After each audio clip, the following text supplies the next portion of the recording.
I've got nothing. I would suggest wait till summer. Just don't take any risks. Safety first before you. What I'd like to know is how hard are bagpipes, because they sound very hard. I'm a big fan personally. I lived in Dunedin for many years. Love the sound. How hard are they? It's very difficult for me to answer that, I suppose, because I learned when I was quite young. But there's a lot going on that people probably don't realise. You have to be able to blow the pipes to a consistent pitch all the time without thinking about it. And you obviously Jack, we've got to leave it there. We're coming on to news, but I really appreciate your time, and a big thank you to Ben Thomas and Moana Tamara. You've both been wonderful. Thank you for your time. Appreciate it. I'm Wallace Chapman, back Monday 3:45. Till then, bye.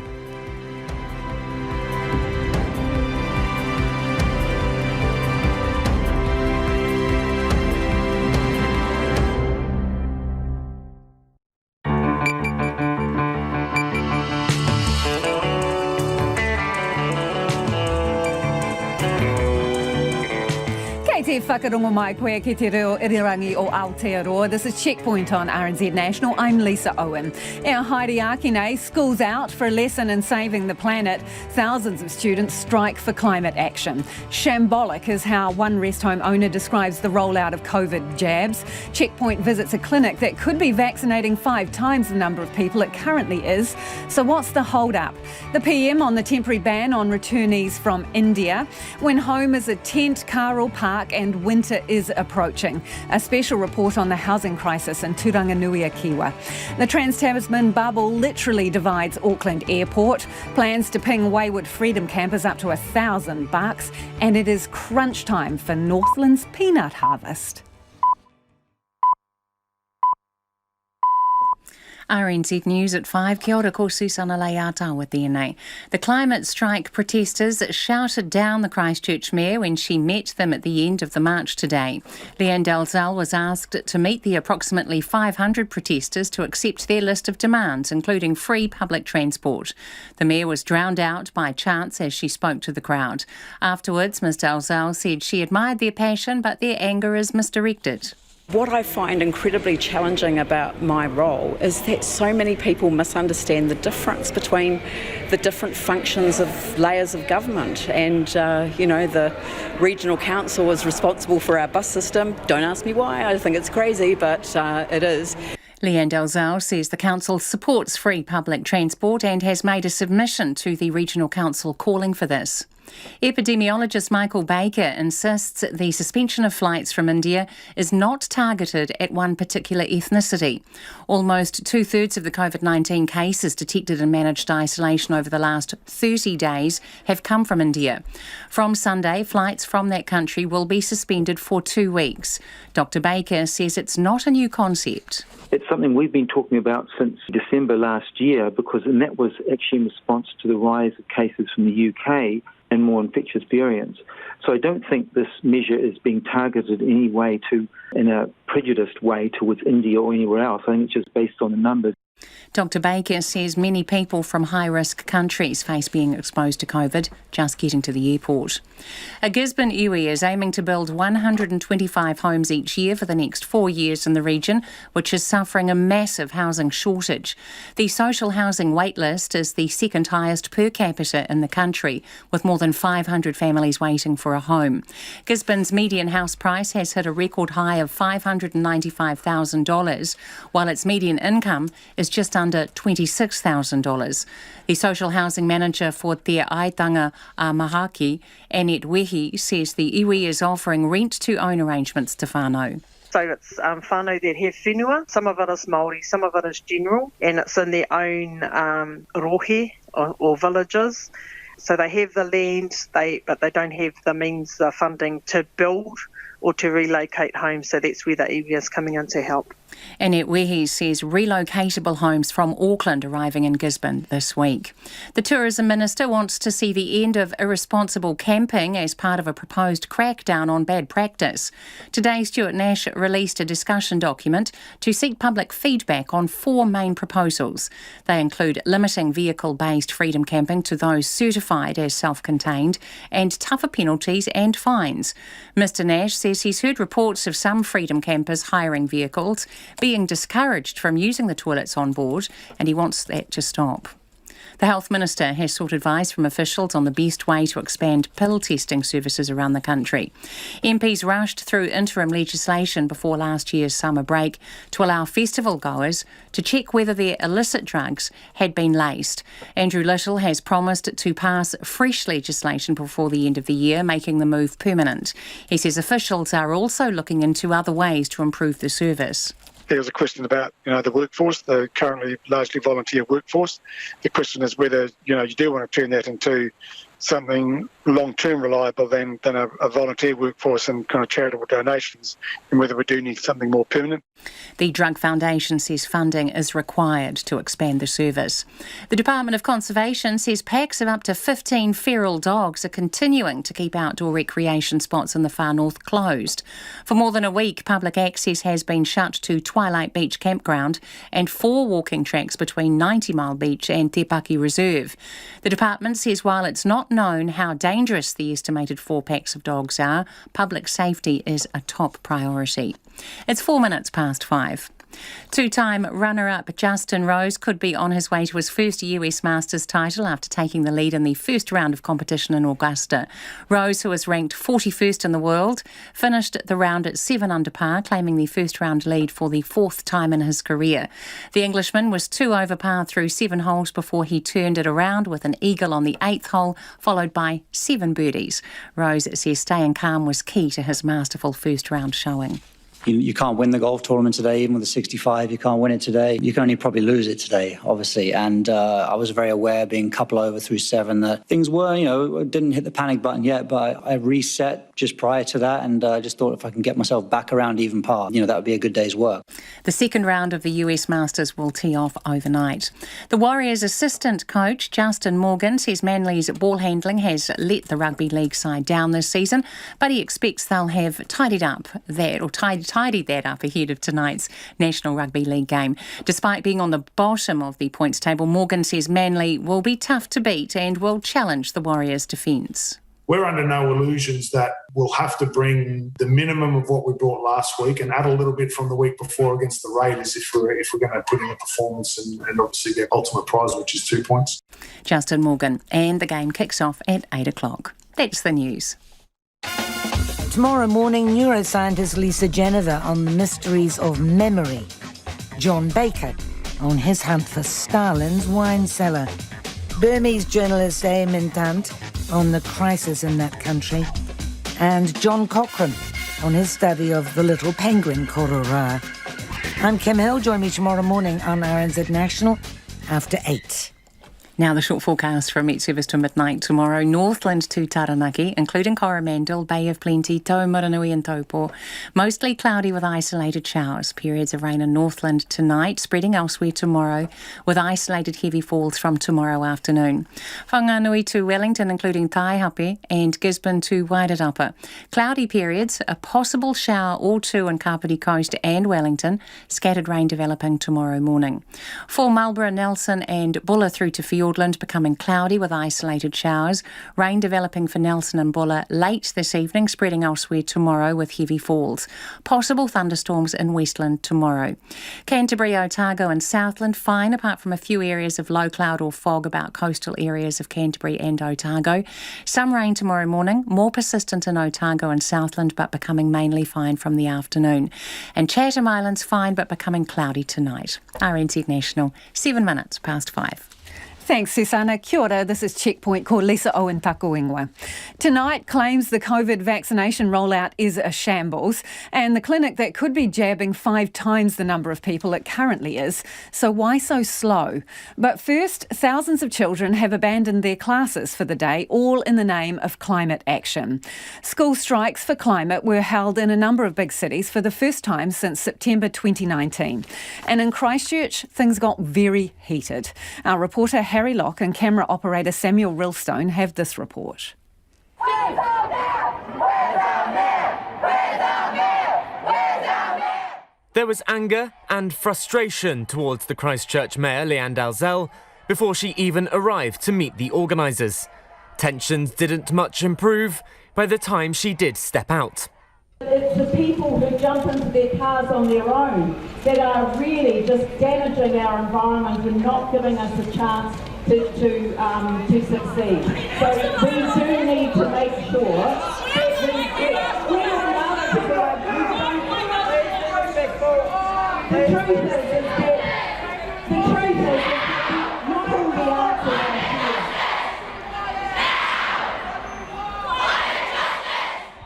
Following the mayor's response, strike organiser Saira Foley kept up the pressure.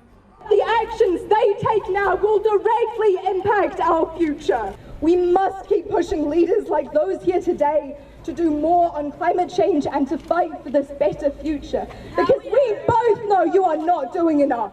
The Christchurch protesters' three key demands are better climate education, free public transport, and for the Christchurch airport, which is owned by the council, to drop its plan for a new airport. One of the protesters, 14-year-old Anna Babington, says free buses would be a great move. I use public transport currently, but then I can afford to use public transport because my parents pay for me. But then obviously other people can't go on public transport because it is too expensive. So if the government could subsidise that, that'd be incredible, yeah. Dalzell says she loved the protesters' passion, but that some of it was misdirected. She says it is the regional council that makes decisions about free buses. Don't ask me why, I think it's crazy, but it is. And so I've just reinforced how important it is to submit to formal processes. And I know young people don't want to hear that. They just want to hear that we're going to make the change. The council has backed the call for free transport. So there are things that we have in common, and I've offered to meet with them. Protests were just as noisy, although slightly calmer, elsewhere across the country.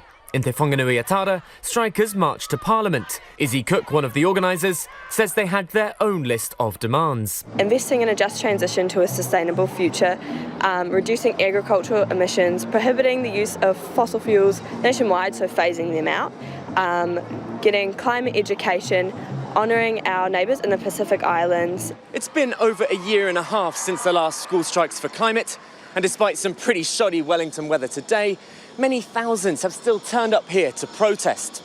Students were pouring in from all over the region. 16-year-old Charlotte Thompson came from Paraparaumu College. Luckily for us, we're in a place where it's COVID-free and we have these, we're able to do these types of things, but most countries aren't. And so I think we are sort of a symbol for the rest of the world. Classmate Dani Tuivati says climate change is an issue a lot of her generation is aware of. Some are just more openly, they more so openly, advocate for climate justice kind of thing. The demands were handed over to Climate Change Minister James Shaw, but he says it's not just him who needs to be listening. It is a shared problem around the cabinet table, right? You know, it's energy, it's transport, it's agriculture, it's health, it stretches right across government. And so to some extent, every minister has to be a climate change minister because it affects everything that we do.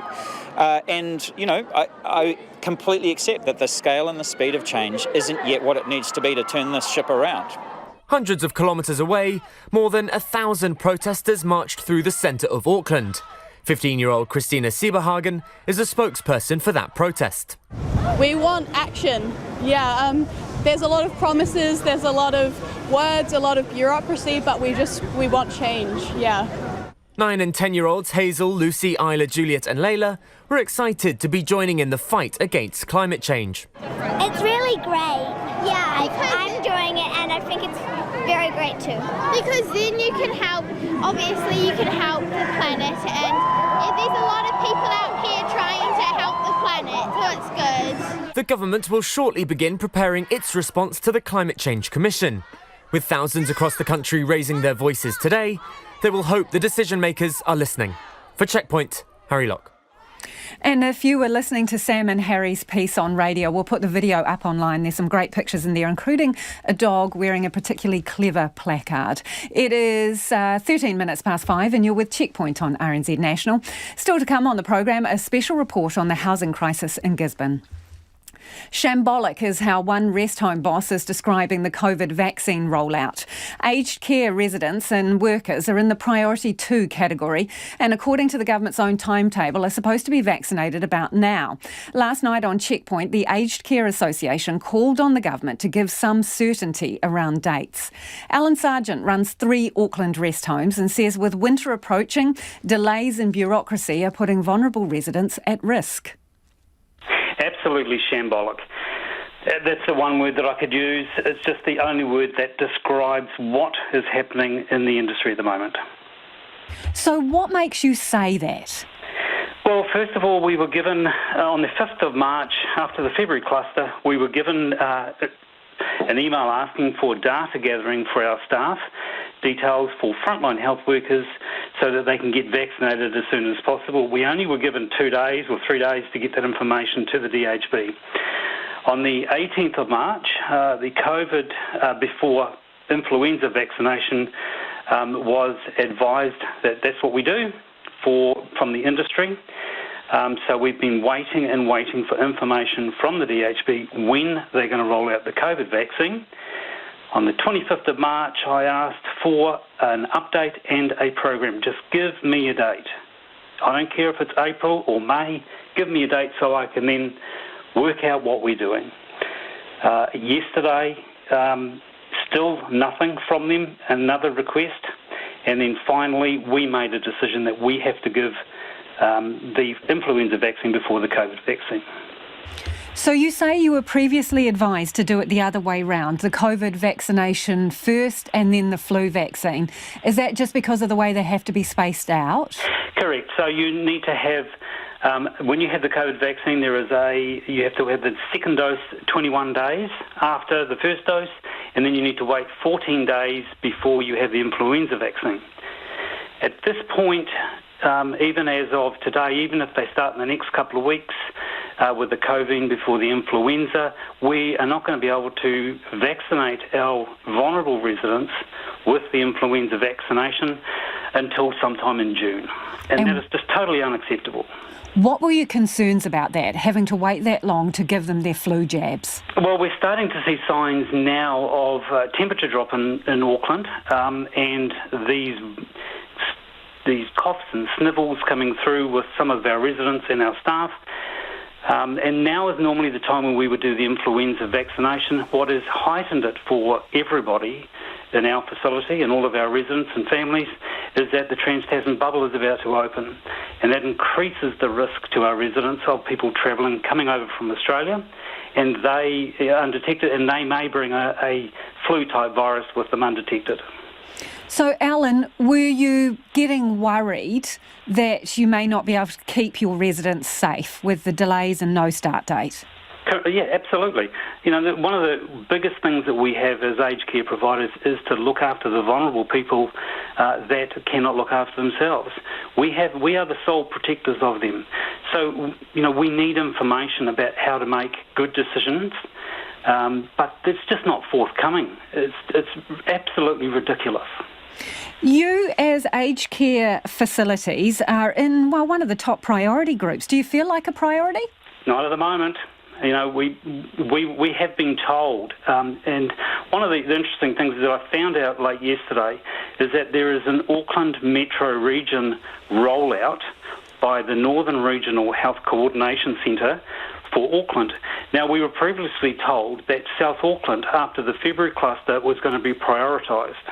We are in the South Auckland Counties Manukau area, so we're waiting for a date, and we're thinking, wow, this should be early April when we're getting this. We've already given them the information. We're ready to rock and roll. They apparently are not. What are the delays? You know, what's causing them? Well, I've heard delays around staffing delays, not having the team ready, the cold chain storage of the vaccine, just continual errors of judgment. I just don't know whether they're equipped to roll out something of this magnitude. How many residents have you got and how many staff, Alan? We've got 152 residents across 3 sites. 2 of them are dementia units, so they're very high risk, and we've got around about 160 staff. So has a commitment been made to vaccinate at least your residents in their homes? Well, the commitment has been made for the COVID vaccine with the DHB, yes, but they will not tell me when. They cannot give me a date. As I said, they were looking for South Auckland rollout first, with the most vulnerable people in South Auckland after the February cluster. Now I've been told it's a general rollout through the metro region. How's it left you feeling? Absolutely frustrated. You know, I'm one for planning and making decisions all the time. I've got people asking me, families, asking me when is it going to happen? Is it going to happen? And just the lack of information is astonishing. Is it worrying your families? Very much so. They're concerned that we've been through multiple lockdowns, and when the country goes into a level 2 lockdown, or a level 3 lockdown in Auckland, as we've seen, we're actually in level 4 lockdown. So that means no visitors. The mental health of our families and the residents themselves suffer every time we go into a lockdown. You know, with limited visitation or no visitation, it causes absolutely stress on everybody, and it can be alleviated by just giving the COVID vaccine out faster. So what would you say to the people in charge of this vaccine rollout? Get your act together and come up with a plan. I can do planning in a day. This is not rocket science. You have a team of people who are going around 2 facilities giving out the vaccine and with a team approach, and why can't they just turn around and say, here's a simple spreadsheet, these are the in order of the facilities, and you're going to be on XYZ date. It's not rocket science. Alan, when it comes to the flu vaccine, and you've made a decision that you're going to go ahead and get your residents vaccinated straight away with flu, and then COVID will come next, do you have everything you need in place to get the flu jabs through? Well, that's an interesting question. I was well and truly in the position to make the call yesterday, and I made the call to have all of our residents and staff vaccinated, only to be pulled up at the last minute to say that only over 65s can get the vaccine from next Wednesday. Now, the GP already has the vaccine sitting in his surgery, waiting to go, yet the ministry will not allow them to be given out until the 14th of April, God knows why. And then on top of that, the rest of the vaccines for under 65s and for children is not arriving in the country until sometime in May. You sound like a man who's pretty much at his wits' end, Alan. I think I feel the frustration from all of my clinical team as well. You know, they do a thankless task of looking after the most vulnerable people of our society, and they're asking for some help and some guidance and on this issue, and the information is waffly and, as I said in the beginning, shambolic. We can't get a straight answer, and it's very frustrating. And I feel that frustration coming from them when they're trying to protect these people. And that is Rest Home operator Alan Sargent. Now, Checkpoint has had a statement from the Northern Regional Health Coordination Centre, and in part it says invitations will start to be sent out early next week to aged residential care staff to be vaccinated at one of the community vaccination centres. It says they're also planning outreach vaccination teams to vaccinate aged residential care residents.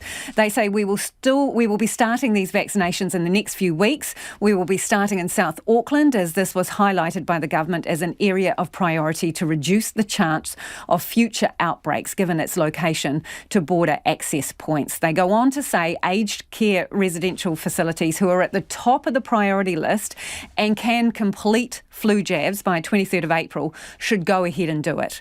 The Coordination Centre says it's working extremely hard on the vaccination rollout, which is the single biggest logistical exercise the health system has ever tackled, they say. And as soon as they have a confirmed start date, they'll let the sector know. Now, on the issue of doctors having flu vaccines in their refrigerators ready to go right now, but not being allowed to start using them until April 14th, the Ministry of Health says the start date of the program for people aged 65 and over remains 14 April. Having a national start date is important as it enables nationally consistent messaging and equitable access to the flu vaccine throughout the country. A new COVID-19 vaccination clinic in Otara could be vaccinating 5 times the number of people booked in. South Sea's vaccination clinic's been open 2 days and is working through people in Group 1 and 2 who are due to get their jab. But as reporter Louise Tanuth and camera operator Simon Rogers found out, the clinic isn't operating at full capacity. It's day 2 here at the South Seas vaccination clinic set up in the Old Manukau Institute Tech building. People in Group 1 and 2 can come here for their COVID vaccine. Tavita Otto's receiving his vaccine with his wife. It's an opportunity he didn't want to miss. My daughter, she works at the airport, it's customs. Yeah, I just found out, was that last week? My wife told me, we got an appointment to our vaccination today, so that's why I took a day off. Meg Potasi is the Pacific Incident Controller for the Northern Region COVID Coordination Centre. She explains it's a quick and easy process at the centre. Find a time to come in that suits you. You can bring your family members. There's a quick health check, so we check your temperature to start with. We ask if you've got any health concerns, and then basically a short admin process of going up the stairs, pulling out your health information so that we can make sure that you get an invite back and that we're recording the events of the day, through to an easy consent process. Do you have any questions, concerns, anything you need? Short wait, and then you're basically called in for a vaccine. And they're well resourced. So there's a team of at least 20 in there and 4 vaccinators every single day, and they work really efficiently to help people through the process. We can do 500 vaccinations a day, and there are larger sites in Auckland where we could do 1,000 people a day. But today there's just 100 people booked, with the possibility of a few walk-ins booked by a GP or NGO. It means they're only vaccinating 25% of what they could be. Yesterday's numbers were even lower, with just 50 people booked in for their vaccine due to a half day at the clinic. Dr. Nikki Turner is the director of the Immunisation Advisory Centre. She puts that down to the decision to vaccinate with just the Pfizer vaccine, which has specific storage needs. The Pfizer vaccine requires to stay in ultra-cold temperatures, and once it's taken out of that, you've only got a 5-day window. If you don't have well-organised clinics with throughput where you can exactly count who's coming in and a plan for what to do if people don't turn up, you stand to lose a lot of vaccine, and vaccine is a precious commodity. So as we begin to vaccinate the wider public, it's all about getting the right numbers. It was easier when you had people at the borders and MIQs and you knew the numbers, but as we get bigger and bigger and out through communities, there's a lot of legwork that needs to go in to ensure that these big clinics are set up appropriately for the communities to want to come to them. Nurse Irata Pasi is the clinical lead doing the vaccinations today. She admits it's been difficult to strike the balance of vaccines to patients. I was supposed to be in a mixing room, so I'm just working between mixing room and here because of the too many patients that they come in today. So we kind of helping in each station. So from mixing room to now, I'm here to help out for the vaccinator. Mayor Phil Goff was at the clinic for a visit. Because of his age and the fact he lives in County's Manukau DHB area, he's in Group 2 for a vaccine. He's not found out exactly when he'll get his jab, though. I'm just waiting for my call from the District Health Board. I'm in the age category, and as a South Auckland dweller, that will probably come up this month. So it would be maybe exaggerating to say I was really looking forward to it. Nobody likes having injections, but it's really important that I do, both for me, for my family, and for my community, and everybody else. As well as over 65s in Counties Manukau, older Māori or Pacific people being cared for by whānau, rest home residents and staff are also in Group 2, alongside frontline healthcare workers. Clinical Director at South Seas Healthcare, Dr. Andrew Chan Mao, is confident they'll get through to this group with the right messaging reaching the community. And messages are getting through that. This year we're going to add a new one, a really important one at that, for vaccination. And it's really safe. I think the safety that's on people's minds at the moment. And the more we educate and the more we vaccinate their families, the more we get the messages that it actually is safe to have the vaccine. So far, 19,000 people are fully vaccinated and just over 71,000 people have received their first jab. At the moment, the ministry says about 6,000 people are being vaccinated each day, with the aim to hit 10,000 a day by the end of the month. Mo te hōtaka o te yahi, ko Louise Tanuth, aho. And we're keen for your feedback on that. What do you make of the speed of the rollout with the COVID-19 vaccine? You can text us on 2101, tweet us at Checkpoint RNZ, or send us an email, checkpoint@rnz.co.nz. Gisborne is struggling to find enough homes for its isolated population. As house prices rise dramatically, people are still living on the streets, in cars and even in tents as winter approaches. While there are some big initiatives underway, progress and change is slow. Our Taira Whiti reporter Tom Kitchen has more. It's early morning in Turanganui Akiwa. The streets are dark, with lamps providing just a glimpse of light. Many residents in the city will be waking up in a comfortable, warm bed, but some are not. A handful of people are gathering at a park bench near the museum by the Tarohiru River. They are there for some warm kai. Tressa is one of them. I live on the street. Mm-hmm. Yeah. Live around the corner over there. Yeah. What's that like? Free. Freedom to do whatever you choose to do. I say I'm on an urban camping trip. She says at the breakfast there's always plenty of food. Oh, we get varieties. It depends on what's probably in the cupboard, but we get all sorts here. Absolutely all sorts. So you got lasagna this morning. We've got our bacon and eggs and that tomorrow. Gisborne has experienced rapid population growth since the turn of the millennium. As of June last year, there were about 330 whānau living in insecure housing, places like the streets, cars, garages or tents. The social housing waitlist is the second highest per capita in the country, growing from 59 to more than 500 over the last 5 years. The breakfast for homeless people is run by the Oasis Community Shelter. It's been operating since the COVID lockdown about a year ago. Cruz, which is not his real name, is one of those who's moved into the shelter. They found me, yeah. I was lost otherwise, but yeah, they found me and yeah, otherwise I had no idea. How did they find you? Where did they find you? Out on the roaming the streets. Yeah, roaming the streets. He says he was miserable on the streets, especially in the rain, but now he has a bed, food, shower and washing machine. Too easy. Too easy and most appreciative. Yeah, most appreciative and safe. Liz Crawford is a shelter manager. She knows what these people are going through firsthand. About 20 years ago I was homeless, myself living in a tent with my girls. I had a friend who let me park that tent up on their lawn, and thank goodness for that, because the way that I see our whānau living here is worse than that. She says there are no amenities for the homeless. Toilets get locked up and there's a lot of alcohol outlets and gambling issues that haven't improved. In an empty green field by the shelter, Liz says there are plans to build 10 transitional houses so those in the shelter can move into homes of their own. They're going from homelessness to building homes, so to me that's beautiful. It's the most beautiful thing. In the nearby part of the city, many wonder what's going on with state houses. This house here has been smashed up, the windows are boarded up. Some in the community fear it's because of meth contamination. If we have a look around the back, you can see the state is even worse. At the back, there's an abandoned car, rubbish like KFC wrappers left, even an old car seat. I asked state housing provider Kāinga Ora, why is a house like this? Why is it boarded up?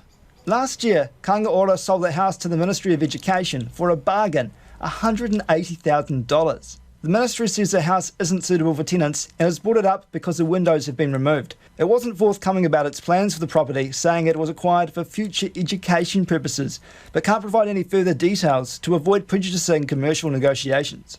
Around the corner, there's a big development under construction. Kāinga Ora is building 67 homes in the city, with another 22 about to go for consent. One iwi leading the charge in getting new homes for whānau is Te Aitanga a Mahaki. Its social housing manager, Annette Wehe, says the iwi's aiming to build 125 homes each year for the next 4 years. So it's whānau that have whenua, some of it is Māori, some of it is general, and it's in their own rohe or villages.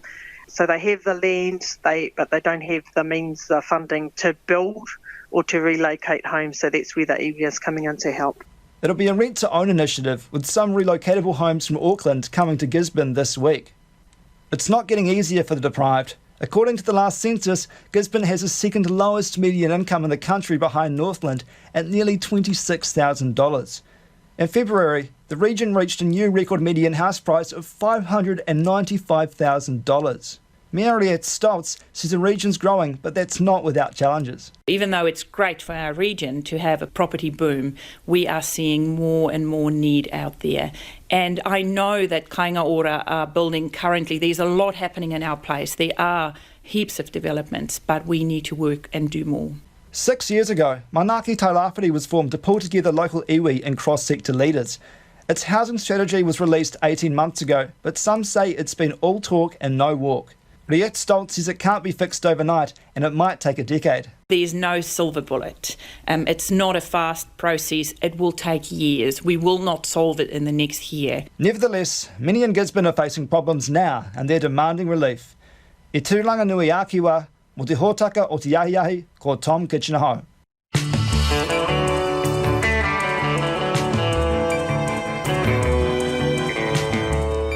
And coming up on Checkpoint on RNZ National, we take a walk through Auckland Airport, which is being split in two in preparation for the Trans-Tasman bubble. The Prime Minister on what needs to happen with COVID pre-departure tests, and plans to ping wayward freedom campers big bucks, and the national bird released into the wild in an area it's been absent from for decades. Now, we'd love your feedback on anything you've heard on the program, but if you went on that climate strike today, let us know how you think it went and what is the one tangible thing that you hope comes from it. Text us on 2101, tweet us at Checkpoint RNZ, or the email is checkpoint@rnz.co.nz.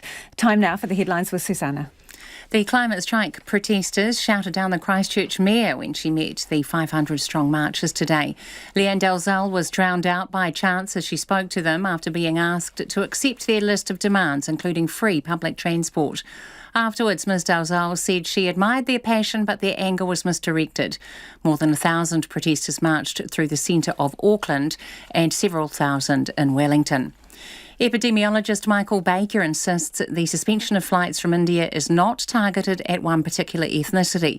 Almost two-thirds of the COVID-19 cases detected in managed isolation over the last 30 days have come from India. 5 of the new imported cases today are from India.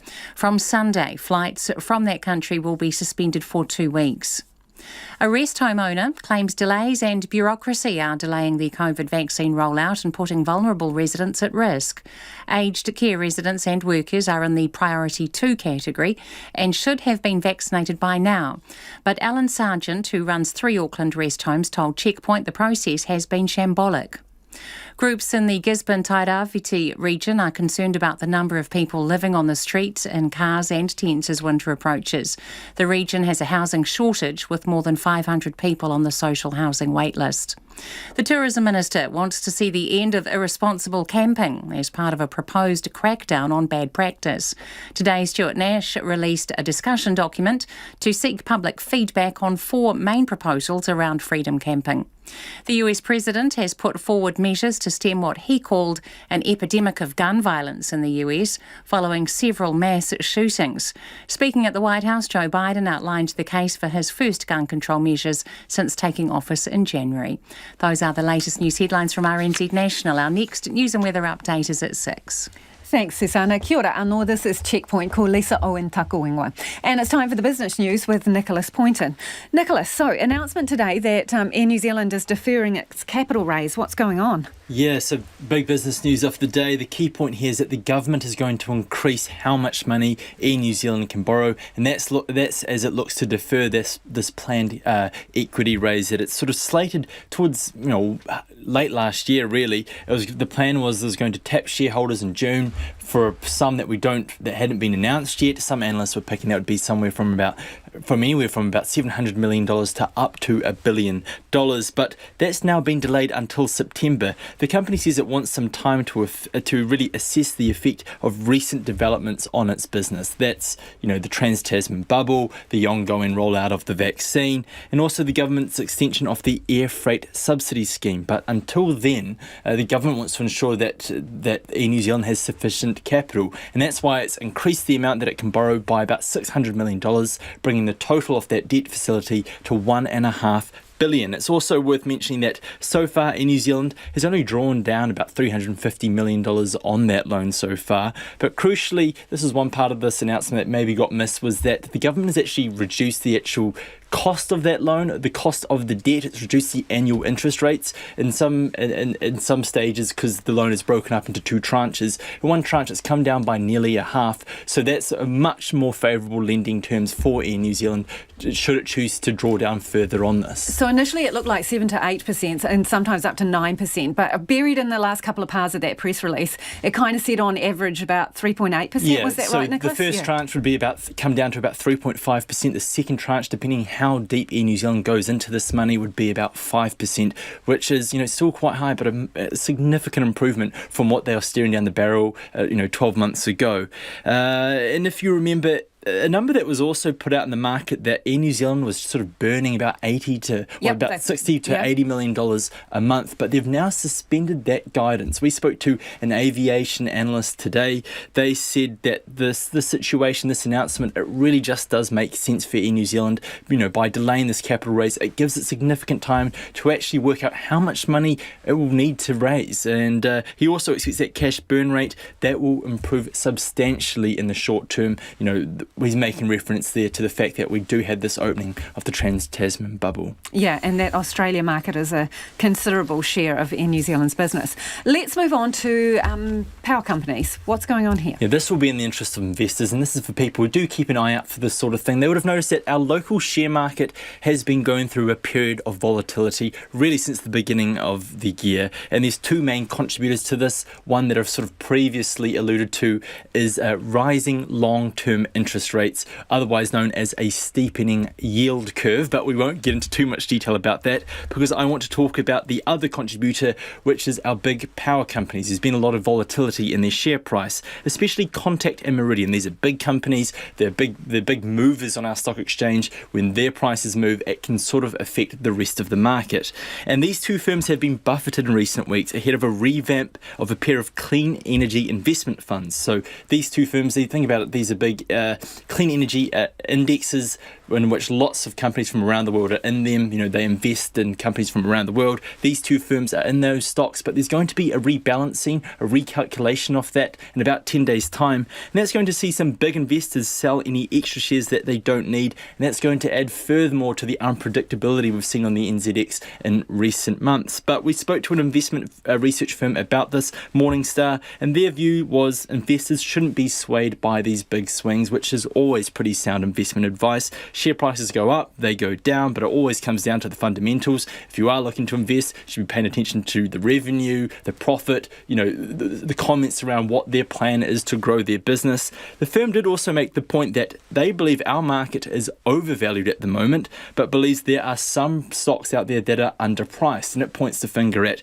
A2 Milk, Air New Zealand and Sky Television, all businesses that have been sort of battered over the past 12 months. There've been some significant sell-off in their stocks. So if you are investing, those are maybe some things to consider, or you can go look at what Morningstar has to say and make your own mind up. I should say that don't take investment advice from me. I'm just a reporter. I just report. I just say what other people say. Good disclaimer, Nicholas. Good disclaimer. Talk to people who know more about this than I do. Numbers that you've got from the market. Yeah, the NZX is down 1/3% to 12,581. The dollar is at 70 US cents and 92 Australian. Thanks, Nicholas. Nicholas Poynton with Business News. Tougher penalties and fines are on the cards as part of a proposed crackdown on irresponsible freedom camping. Tourism Minister Stuart Nash has released a plan to hike the costs for those who break the rules and is putting it to the people for their feedback. Tourism reporter Tess Brunton has more. Tourism Minister Stuart Nash is clear about what he wants. I would like non-self-contained camper vans or vehicles to be banned, but we are putting this out to consultation and I'm open to be swayed. But, there are too many stories up and down our country of tourists who are parking up in these vehicles in areas that don't have facilities, and of course the only place they can go to the toilet is by the roadside, in the rivers or in the bush. And that's totally unacceptable, I believe. Two of the options on the table include making it mandatory for freedom camping in a vehicle to be done in a certified self-contained vehicle, or allowing for non-certified vehicles if they're staying at a site with toilets. He doesn't want to see the end of freedom camping, but Stuart Nash wants to see it done responsibly, by the rules and in the right place. The proposal would give stronger powers to enforce the rules, including a regulatory system for certifying self-contained vehicles with a centralised vehicle register, adding more grounds for vehicles to be confiscated if they breach requirements, and strengthening the standard for self-contained vehicles. The proposal could also increase fines to $1,000. The fine at the moment is $200. That's not enough. What I'm hearing is what people do is they get slapped with a $200 fine. They've got 30 days to pay that. Then they've got another 30 days before the collection process starts. And that's 60 days. And a lot of tourists are just saying, oh, well, park up the car and they fly home and forget about it. So we need to ensure that the enforcement regime is fit for purpose, is a big deterrent, but we would also look at rental companies actually being liable for the fines that are incurred by their customers. TUI Campus Operations Manager Trudy Williams says her company already chases up fines as they're the ones that get notifications, but she wants to see a few changes before they're left footing the bill. They need to put in a system where there is a central system that we can check, like you can at the NZTA with the tolls, so that when a customer or hirer returns, we can go online and say, right, you've got this infringement, you're not leaving till it's paid. Without that, she says it won't be fair or easy to recover fines. She's on board with most of the proposals, but says they need to categorise private and rental vehicles differently. I've heard of them, they get them certified self-contained, and then they remove the toilet. As a rental operator will insist that the toilet goes with the hirer. Ms Williams wants to hear more discussion on whether toilets should have to be permanently plumbed in. People can still abuse the freedom camping or vehicle use. It's easy to empty a cassette toilet, which is a fixed toilet, in an appropriate place like a riverbed or something, as it is for someone to empty a portable toilet. So, it doesn't negate abuse of it. It probably, yes, increases the proportion of compliance. Richard Gunson from Mungawhai Heads Holiday Park is happy with most of the proposals, but says one point is missing. This means that someone in a properly self-contained vehicle can park right beside my boundary and access my facility free of charge. And they do currently do that now.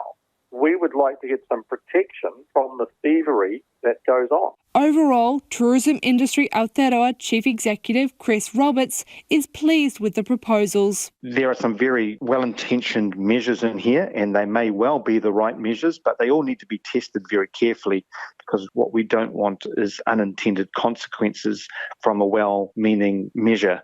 What we see in this document largely reflects a lot of the discussion that's been held in recent times, and it's just a matter of making sure we get it right. Submissions close mid-next month, with Stuart Nash saying he'd like a system in place before more borders start opening next year. For Checkpoint, Cortes Brunton, Tēnei. It's 5:45. I'm Lisa Owen and you're with Checkpoint on RNZ National. And after 6 tonight, the Prime Minister on what to do about the high number of returnees from India testing positive for COVID. Petrol bombs, fireworks and stones have been thrown at police during another night of violence in Northern Ireland. The country is experiencing rioting on a scale not seen in the country in years. Yet the conflict is a long-running one between loyalist and nationalist groups, only exacerbated by Brexit. The BBC's Emma Vardy has this report.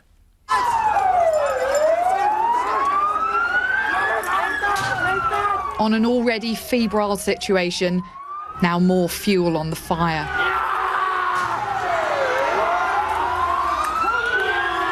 At one of Belfast's peace lines last night, the peace was broken. In the hands of teenagers, petrol bombs thrown in both directions over the wall.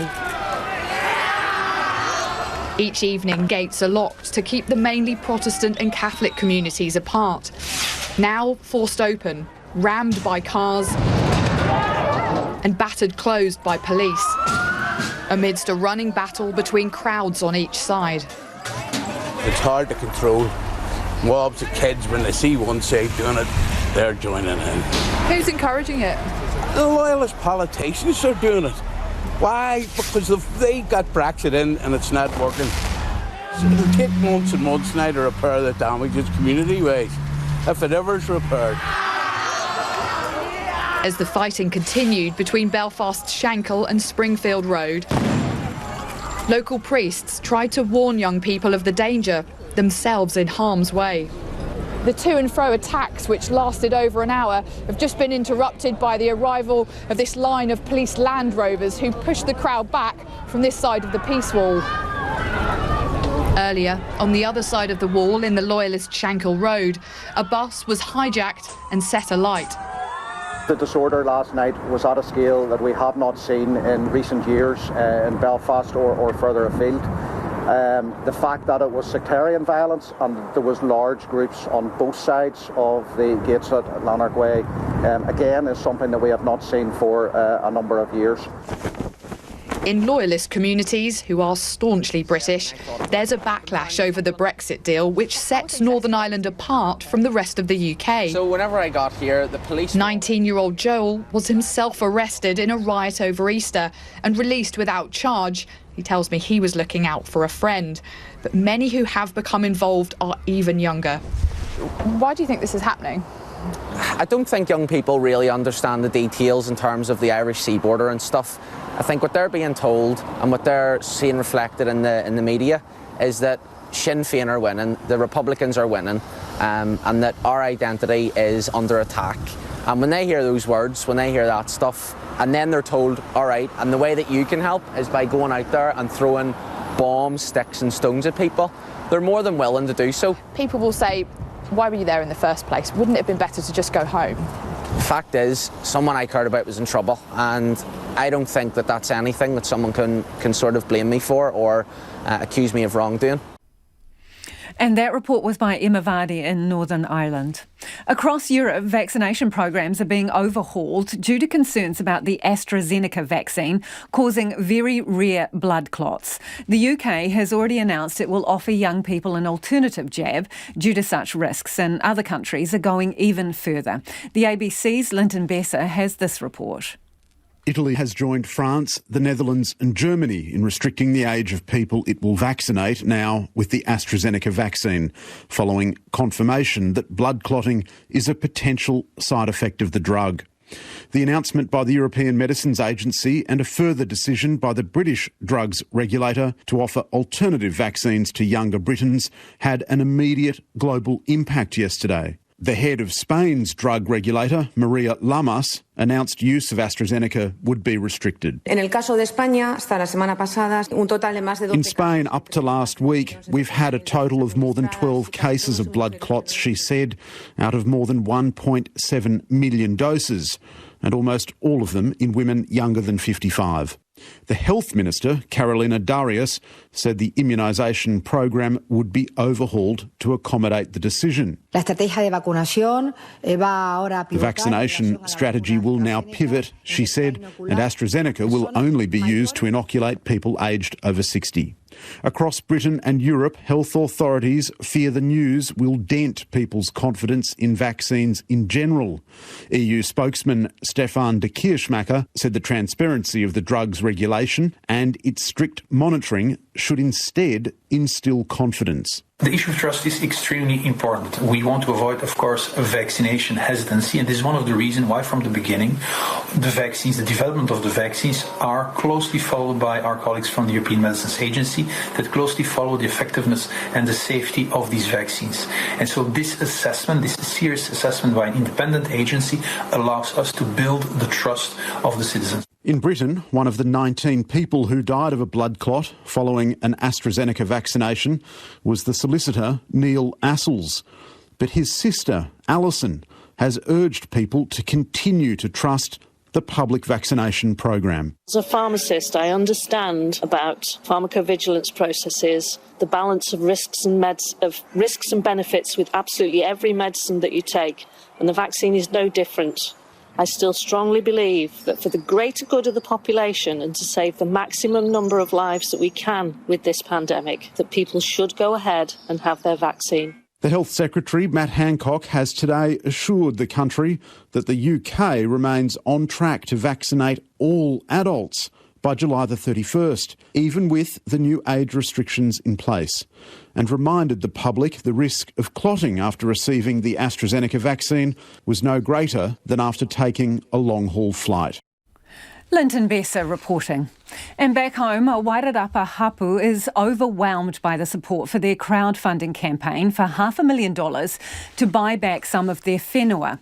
Ngāti Kahukura Awhitia wants to purchase 182 hectares by the Waiōhine River in Wairarapa to build a papakainga for their descendants to live on. The Give a Little page has raised over $40,000 already in just a day, but it's a race against time to pull the money together before the tender closes Tuesday afternoon. Mediana Johnson reports. It would mean the world to Ngāti Kahukura Awhitia descendant Carleen Tito to have the land back. Well, it'll be like being embraced by our people and being able to say, we haven't forgotten and we are trying to hold on fast to what they gave us. The area is the birthplace of one of their leaders, Ngātuere Tāwhao Tāwhirimātea, as Joel Ngātuere explains. Ngātuere was born in the stream along there, and it's where our parasites were, where there was a lot of, with the musket raids coming through, a lot of our whānau died around that area. He says the ngahere, or forest behind the block, is all native. They want to use the native plants to make rongoa, or traditional Māori medicine. Amber Craig wants the next generation to grow up there. I would love to see our whānau return to that whenua, live off the whenua, nourish it, and pay attention to papa tuanuku. And through that, the whenua looks after us as people, and that we can return our people back to birthing their children within that awa.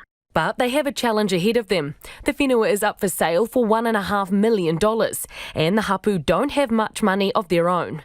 Mr Ngātuere says they shouldn't have to buy it back, but they're doing it anyway. It's not right, but it just, until the world changes, until it just is what it is. But we can sit back and wait and watch the prices keep skyrocketing, or we can get out there and try and do something. And the support that has flooded in so far has been overwhelming, Ms Craig says. It's been amazing and a little bit shocking, but we really love and appreciate, some people have donated $2.40 to the bank account, and you just know that is potentially their last funds that they have available, and so we really appreciate everyone who has donated. And Carleen Tito is praying enough money will come through. I've done a big karakia to our tipuna and to our atua to see if this can be one of the dreams that can be brought back and brought home to us. So we'll be ready for it. We'll be wanting to see it happen. The Hapu collective that Ngāti Kahukura Awhitia falls under has yet to receive its treaty settlement. The signing of the deed for the governance entity, Ngāti Kahununu ki Wairarapa Tāmaki Nui Arua, has been delayed due to ongoing litigation in the Waitangi Tribunal. Once the settlement process is complete, they will receive $93 million in financial redress. In the meantime, the governance entity has received an initial $18.6 million as part of their settlement. Ngāti Kahukura Awhitia is trying to access some of these funds to help purchase the whenua. Mō te hōtaka o te aiahi nei, ko Miriana Johnson tēnei. Auckland Airport is putting the finishing touches on its new twin terminal in anticipation of the return of quarantine-free travel on April 19th. Travellers from countries outside the bubble will be diverted through a backdoor route to waiting MIQ buses, while those coming to and from Australia will be allowed through the terminal's main areas. But even for those passengers, there's no guarantee the norms of pre-COVID travel will be back anytime soon. Our reporter Nick Trubridge and cameraman Nick Monroe got a look behind the scenes. Welcome to the changing face of Auckland Airport. Its international terminal split into two. One for travellers in the quarantine-free bubble and the other for arrivals from red-zoned countries. This is international travel as you've never seen it before. Looking for that Gucci bag, bottle of Bombay or brand new fragrance? Well, you may be out of luck. Even if you are travelling within the bubble, airport management says it may take time for retail to return. There will be something approximating what people have been accustomed to in terms of retailers that are open, but we think it will take some time for others to both mobilise but also gain confidence in the level of custom that there will be for them. Meet Anna Cassels-Brown, Auckland Airport's Operations General Manager, and the woman heading up months upon months of work to get this terminal ready for the travel bubble. A number of commentators, including internal ones, have likened it to a magician's trick, pulling a rabbit out of a hat. But the trick here is less rabbit out of hat and more turning one international airport terminal into two. Zone A is for those from quarantine-free travel states and is much the same as anyone who's travelled through Auckland Airport before is used to, minus a few duty-free shops. Zone B is a different story altogether. Passengers will disembark the aircraft. They will proceed through a formal health check, which includes both a primary assessment and then, if there are any further issues, a secondary screening point. They will have a verification check of their pre-departure testing. Then there's even more checks. So if you're coming from a country not in the travel bubble, this is one of the last steps in your journey through the international airport. Through the MPI desks, around this bend, this is an immigration desk where you go if you've got any immigration issues that need sorting out. Then you go round the bend onto one of these buses here, and that takes you to MIQ for 2 weeks. Anna Cassels-Brown says every precaution is being taken to make sure there isn't intermingling of passengers from different flights within Zone B. So we've instituted what we refer to as a slot parameter, which prevents a flight arriving while another flight is already processing. And then within Zone B, as you will have seen, we have physical barriers. We also have processing barriers, stanchions, Q-tapes. We have distancing markings in some parts of the process. Hand sanitizer stations all over. And with April 19 locked in for quarantine-free travel to and from Australia, Cassels-Brown says the hope is the twin terminal will be up and running 48 hours before the first flights take off. But if you're looking to pick up a designer bag and shiny new shoes, you might have to wait a bit longer. For Checkpoint, Nick Trubridge. And some of your feedback now before 6 on the climate strike. A shout out to Dunedin. We've had a text in say, hundreds of mostly young people marched through Dunedin today, marched and chanted. They deserve a mention. So there you go. There's a mention. Shout out to Dunedin. Another person has said, young people care about democracy. That is why we protested today. That's an important part of democracy, having our voice heard. Someone else who was on the Christchurch march says, I have to say it was great. The energy was amazing. It was so great seeing all the people who are caring about the earth and humanity's future. Others say that Leanne Dalzell, the mayor in Christchurch, had a full chance to respond to their demands. And the protest was exactly what democracy looks like. This person says I'll also be making submissions at local, central and regional levels. RNZ News at 6, ngā mihi nui, ko Susana Leata with DNA. A rest home owner claims delays and bureaucracy are delaying the COVID vaccine rollout and putting vulnerable residents at risk. Aged care residents and workers are in the priority 2 category and should have been vaccinated by now. But Alan Sargent, who runs 3 Auckland rest homes, told Checkpoint the process has been shambolic. We've been waiting and waiting for information from the DHB when they're going to roll out the COVID vaccine. Yesterday, still nothing from them, another request. And then finally, we made a decision that we have to give the influenza vaccine before the COVID vaccine. Alan Sargent is worried the travel bubble with Australia could put rest home residents at further risk of contracting the flu. About 500 people took to the streets in Christchurch today as part of the climate strike march, with an almost even mix of school students and older people. One of the marchers was Juliet Neal, who had a cape demanding climate action for the country's mokopuna. She says climate change is not being treated with the urgency that's needed. I came along because I cared desperately about the future that these kids are going to have. It almost makes me want to cry just thinking about it. Juliet Neal says she wanted to give her support to the young people out protesting. Thousands also turned out in other cities to demand action on climate change. At Parliament, the strike organisers passed their demands to the Climate Change Minister.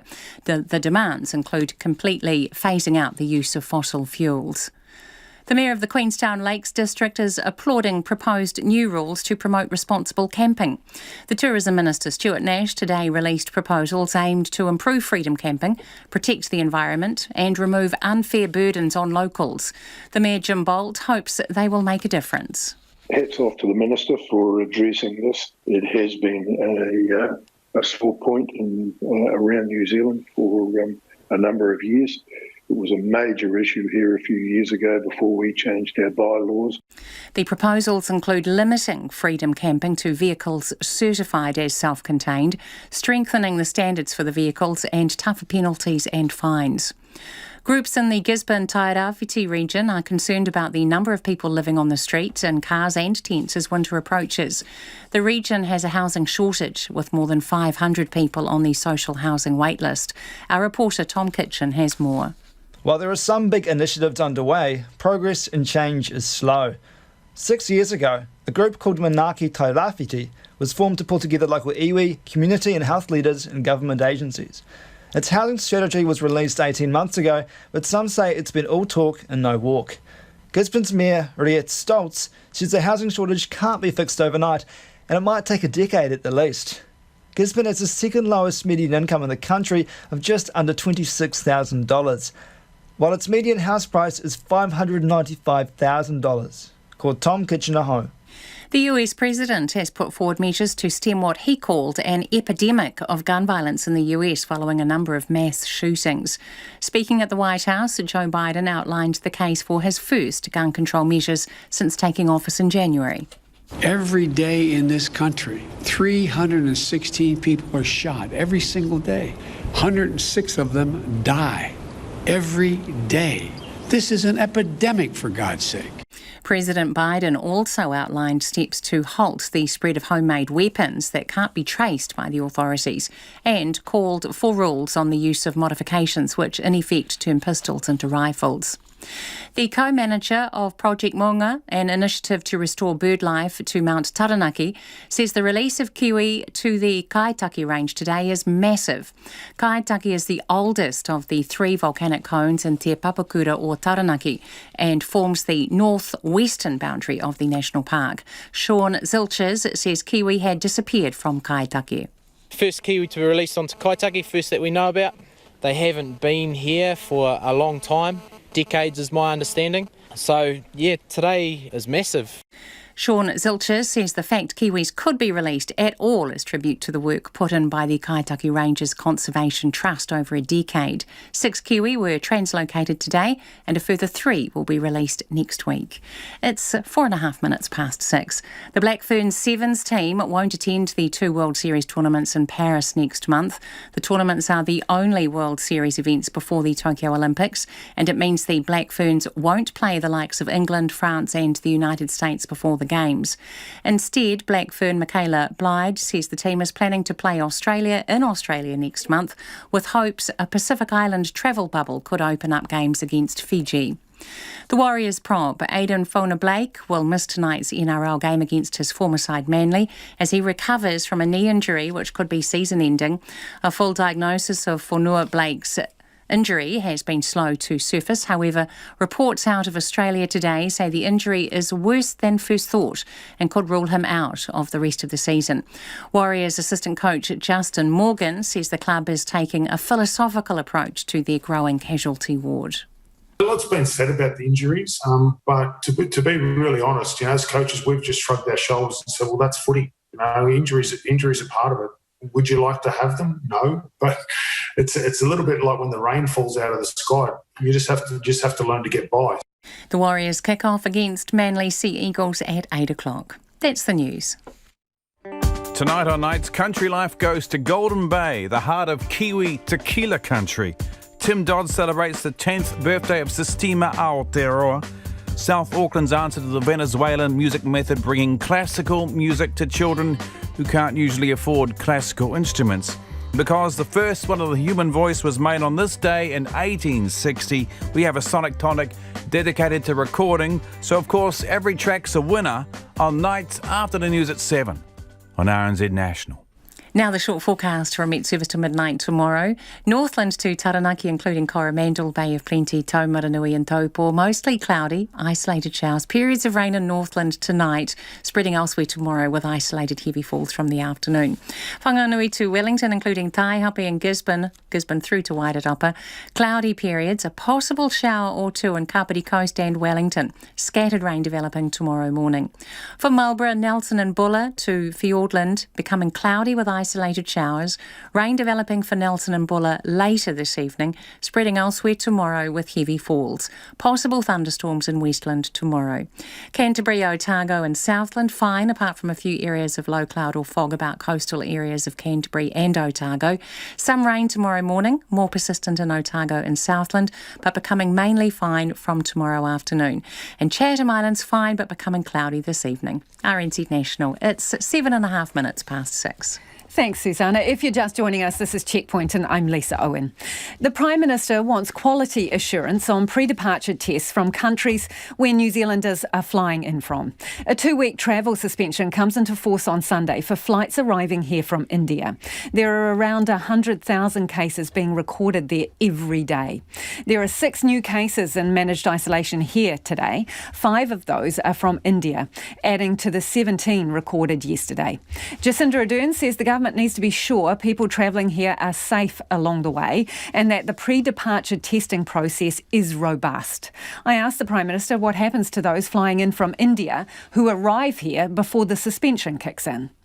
For those flights that will continue to come in before the new suspension comes in place, they'll have the same level of precaution and care as we do for every flight. Keeping in mind, we treat every international arrival as if they potentially have COVID-19. That's always been our practice and that doesn't change.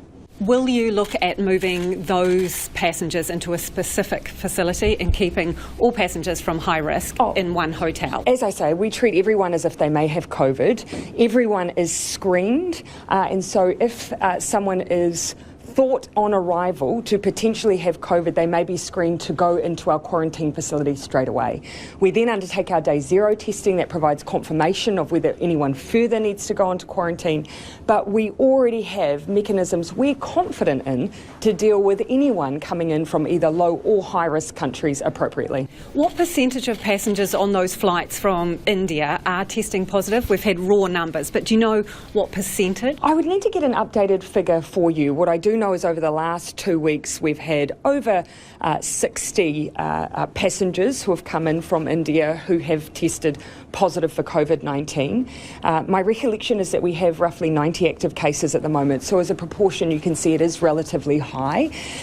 If that number of people from any country were coming in with COVID, that would give us cause to pause and look at mitigations to try and reduce that risk. So this is not country specific, it is about the cases we are seeing currently from that region. What's your legal advice about stretching that 2 weeks out? What's the upper limit? I haven't received any to date, but we're confident, of course, in what we've done now. Prime Minister, modellers are suggesting the situation in India is going to get far worse before it gets any better. So what confidence can you have that this is a 2-week stay of proceedings? So for us, it is about exploring additional options, making sure that that pre-departure testing is robust as it can be, that it's meeting the same level of expectation and quality assurance that we would have, for instance, in the New Zealand system, looking if there are things that can be done around that pre-departure or on arrival to reduce risk. So we're exploring a number of options in the 2 weeks we have available. You've said that you have confidence in the legitimacy of the test results, that they're not fraudulent. That is the advice Health have provided to date. Right. So when you say you're exploring the testing regime, what is the problem So there? just to give an example, one of the questions we have is that our PCR testing in New Zealand, we run a test, and I'll have someone who's got more expertise in explaining this. We will run a test a number of times in order for us to pick up if someone is either right at the end of infection or very early on in infection. What we're not clear on is whether or not every country that's providing pre-departure testing is running their PCR tests in precisely the same way that gives us that early indication of some early onset of infection. Do you have someone on the ground who's doing quality control for you? So one of the things that we're exploring is just the issue of quality assurance around testing regimes. So might you appoint some New Zealand officials or contract someone? I don't want to get too far ahead of ourselves on the final outcome, but one of the things we are exploring is the quality assurance around testing. Do you need isolation facilities that you have some kind of command over at that end of travel? Yeah, and look, that has been put to me as a potential option. It is fair to say we're exploring a range of possibilities, but given our experience here in New Zealand around how difficult infection control in facilities are, particularly when you have a large outbreak in the community, not just within facility, I don't think we underestimate the challenge that would exist with that. Prime Minister Jacinda Ardern there. It's crunch time for a pioneering peanut crop in Northland, which government agencies hope could provide a viable product for the area.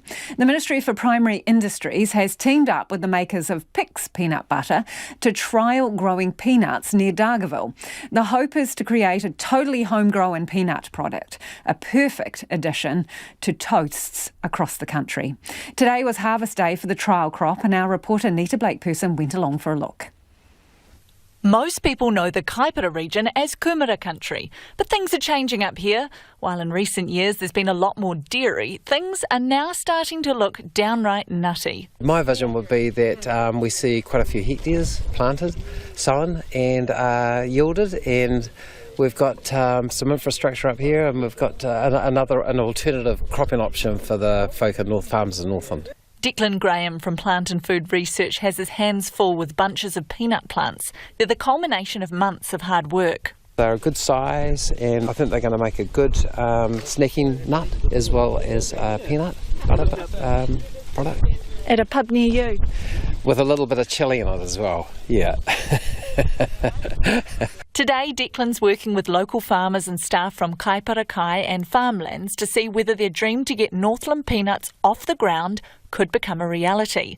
They move through this relatively small trial crop, roughly 2 tennis courts in length, picking up their nuts and shaking dirt off the roots. I attempt to help with not much success. So grab the bush. Yep. And grab the peanut. Grab and the just peanut. pull it off. Yep. Simple. Simple. Yeah. In theory. In theory. Kaipara Kai's Greg Hall knows what he's doing. He's behind the local council initiative looking at what crops will grow in the area. And he can see the benefits if this trial goes well. Well, the food bowl in Auckland's getting smaller and smaller through housing, and the Kaipara region's got a good opportunity in fertile land to actually increase the variety of food that we grow. Northland's been chosen for its warm temperatures, particularly in the soil, and peanuts are a prime crop to try. They restore the soil and put nitrogen back in. The crop's being farmed on Alistair McCann's land, but he says it's not the first for the area. Peanuts have been trialled in the area in the 70s, not far from here on multiple locations, so this is not technically new. It is a refresh of previous work, which is also tells us there's merit in looking back before we go forward. For him, the appeal of peanuts is all about doing better with water. The rules are that we can't use water for dairy, so what else would we do with the water? That's effectively what it is. It's the rule. It's the rules that have been set in place by the Crown. And while dairy's been white gold for a long time, Declan says peanuts don't necessarily pay, well, peanuts. If we're getting crops that yield in the order of around 6 tonnes, 7 tonnes per hectare, then it's going to be more profitable than maize. While this crop is just small, Pix peanut butter should be able to fill a few jars with the homegrown goodness. So it's 4,500 jars of peanut butter, yeah, per hectare. That's what we'd be looking at. But we'd be looking to double that. We'd like 10,000. The next step for these nuts is crunching the numbers, oil content, flavour, as well as the yield of the crop. Declan has big hopes. Next year he wants to scale up, and then the following year consider what infrastructure might be needed. But like any successful snack, the proof is really in the pudding, or in this case, the peanuts. Very fresh and crunchy. For Checkpoint, Nita Blake-Person. It is 16 minutes past 6 and you're with Checkpoint. If you were listening to Nita's piece on radio, have a look online. There's some great pictures. I don't know if that's what you would imagine what peanuts look like when they're in the ground. Anyways, check it out. And a lot of you are getting in touch around vaccines and the rollout of the COVID jab. This person, Kushla, says our local GP practice is doing the vaccinations in the same order. She's referencing an interview we did earlier in the show. With a rest home owner. Flu first, then COVID second. Being 80, I get my flu vax next Wednesday and the COVID in May. Now, Fiona's got in touch with a question. She says, if you have the flu jab first, is there a time period you would have to wait before you get the COVID jab? Well, our producer has looked this up for you, Fiona, and the answer is this. There needs to be 2 weeks between the flu jab and the COVID vaccine. The COVID vaccine, as you probably know, is 2 jabs, and they are supposed to be spaced 3 weeks apart. So all up, the quickest you could probably get both the flu jab and the COVID vaccine is 5 weeks. Pauline has got in touch to say she's a health professional and had her COVID vaccine today in Tauranga. She reckons it was efficient and professional with a steady stream of us being vaccinated with no downtime. And Richard says, in Aotearoa, people aren't dying of COVID. We don't need to panic about vaccination speed. It'll smooth out, said Richard. Hopefully we'll get to some more of your feedback before the end of the program. 6 kiwi have been released on the Kaitaki Range in Te Papakura o Taranaki, Egmont National Park today, where the call of our national bird has been absent for decades. The release is a milestone in a battle against predators on Kaitaki being waged for the most part by a small army of volunteers. Our Taranaki Whanganui reporter Robin Martin has more. Kaitaki at 680 metres is the oldest of the 3 volcanic cones in Te Papakura o Taranaki. It forms the northwestern boundary of the national park and its sun-loving semi-coastal forest reaches to the outskirts of the seaside settlement of Oakura. Ngā Mahanga Atairi Hapu member Tāne Manu says kiwi once came down into the village. I have spoken to a number of community members that do remember the manu coming all the way down into Oakura, and it's still quite surreal that we're going to be hearing this manu back on our maunga, especially for us. Mr Manu says the hapu was on hand to provide the kiwi safe passage onto Kaitaki on behalf of the Taranaki Monga project, a collaboration between the Department of Conservation, the 8 iwi of Taranaki and the philanthropic investor, the Next Foundation.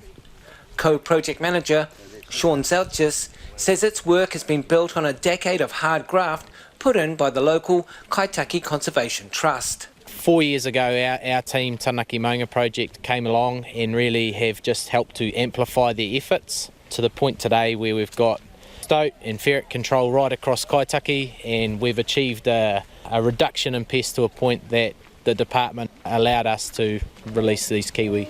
Mr Zelchis says there are 500 stoat traps and another 60 ferret traps laid across Kaitaki.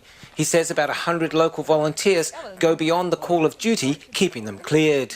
The standard regime is go and check your trap once every 4 weeks. Some of these guys get in there every 3 days, and they're that committed and that determined to see these outcomes for their place.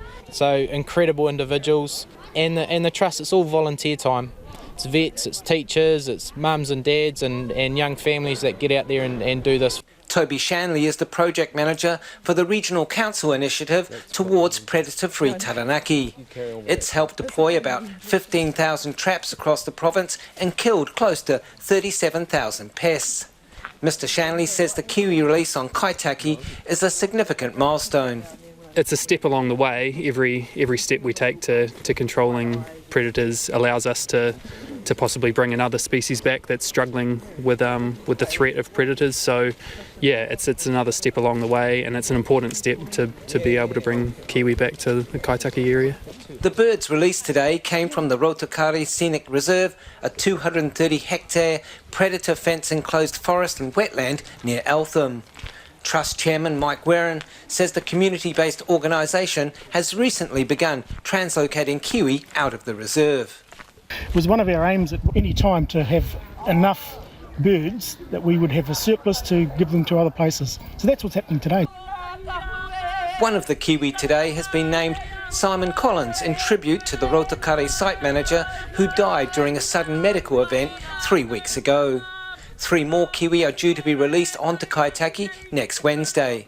I Taranaki mo te hōtaka o te ahi ponei, ko Robin Martin Aho. To the US now, and a doctor appearing as a witness in the Derek Chauvin trial in America has told the Minneapolis court that George Floyd's existing conditions and drug use had no impact on his death.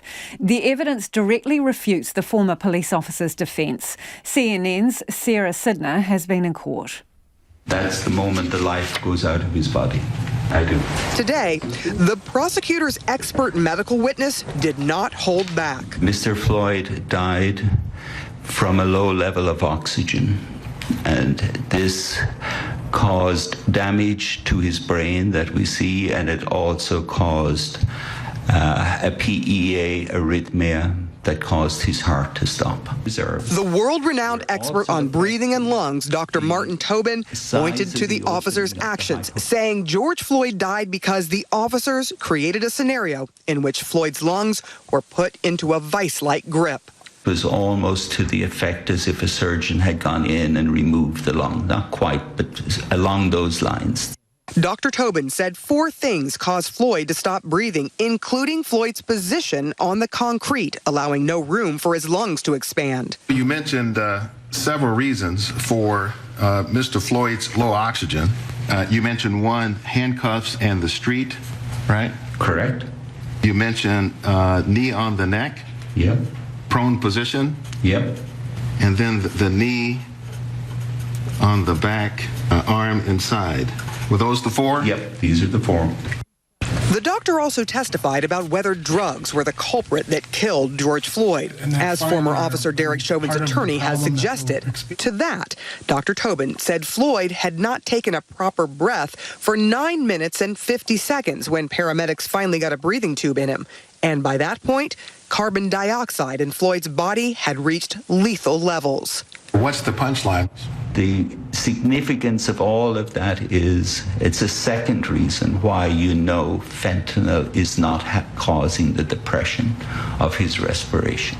Solely explained by what you expect to happen in somebody who doesn't have any ventilation given to him for 9 minutes and 50 seconds. On cross-examination, Chauvin's attorney pushed Dr. Tobin on 2 main issues: the potential effect of drugs on Floyd's body and his breathing, and his heart disease. And that's going to affect blood flow in a person, right? It's going to make the body work a little harder to get the blood through the body. When you watch those videos and we go through them, what is his respiration? He's breathing. He's talking. He's not snoring. He is saying, please, please get off of me. I want to breathe. I can't breathe. That is not a fentanyl overdose. That is somebody begging to breathe. And Sarah Sidner with that report from Minneapolis. It's been almost 2 years since the devastating fire at the Notre Dame Cathedral in Paris. Rebuilding it will take many years, with much of the focus on restoring the church spire, which famously collapsed during the blaze. To help, almost $1 billion has been donated from 150 countries so far. CNN's Melissa Bell has this report. Its vaulted ceilings, stained glass windows and elaborate columns. So much of what makes Notre Dame one of the world's most exquisite Gothic wonders stands tall, almost miraculously. The construction of the cathedral may have taken 182 years from when it began in 1163. It took the fire of 2019 a matter of hours to compromise its stability. The work of the last 2 years has been all about ensuring that the cathedral stayed upright. We want to be sure that the structure is solid. So I have to take a lot of measures to consolidate. We don't want to make a reconstruction without being reassured. As the world watched, the spire, which had been under renovation, collapsed, breaking through the vaulted ceiling, which then crashed into the nave. The scaffolding that had surrounded it, 40,000 tubes of metal now twisted into the structure, then had to be carefully picked through and removed. General Jean-Louis Georgelin, who's in charge of the renovations, gave CNN a rare tour. This is a place where the spire collapsed, This is the center of a drama. The vaulted ceiling is held up by wooden pillars, each weighing 1.5 tons. They ensure, explains the project manager, that if the stones give way for whatever reason, bad weather, a tremor, a shock, well, the wooden support beams will keep the structure standing. Now that the scaffolding for the renovations is ready, General Georgelin says that the work of rebuilding Notre Dame's vaulted ceiling and its spire will begin before the end of the year. The spire collapsed, bringing down the stone structure with it. Elsewhere, what's really remarkable is how intact the structure is. Stones that had stood for more than 8 centuries, almost exactly as they were. The cathedral's iconic Gothic facade stands as a testament to a construction that has proven as sturdy as it is delicate. Cathedral officials say that almost $1 billion have been raised through donations from 150 countries so far. A reminder of the place that Notre Dame has, not just in the history of France, but in the hearts of so many all around the world. And that was CNN's Melissa Bell. Beauty contests are hotly contested affairs at the best of times, but it's not often someone ends up in jail.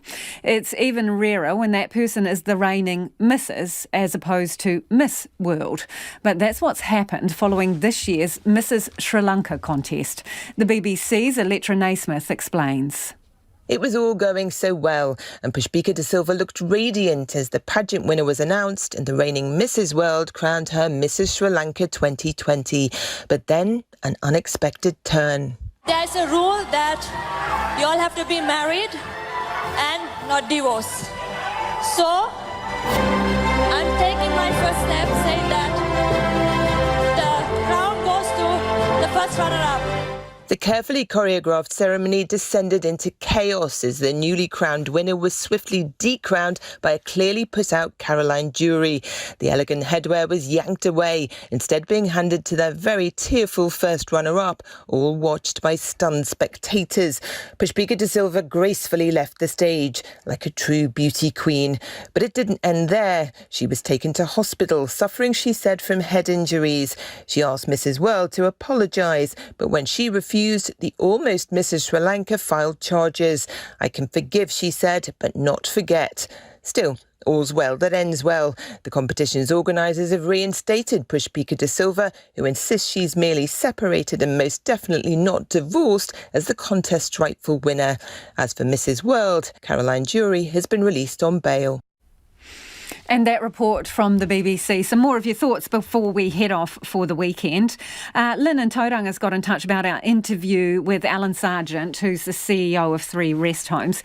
Lynn says, good on Alan for standing up for the staff and elderly residents in Auckland. What's happened to the rest of us elderly? And delays are going to cost lives this winter, so get ready, she says. Luke, on the other hand, says it's not a simple undertaking like everyone seems to claim. This is the biggest vax campaign conducted in our country's history. How about a pat on the back for those doing this thankless task? Come on, New Zealand, be a little bit more realistic and accept that this will take a bit longer than what is planned. That from Luke. On freedom camping, mixed reviews on this. Some say good on Stuart Nash, long overdue, bring in some increased fines and stop people with camper vans that are not self-contained. But this from Tom. All the proposed restrictions on freedom camping are a large unequal impact on the freedom of less wealthy New Zealanders. And it's hypocritical when we have cows defecating in the rivers that flow into Lake Wanaka. Back on Monday.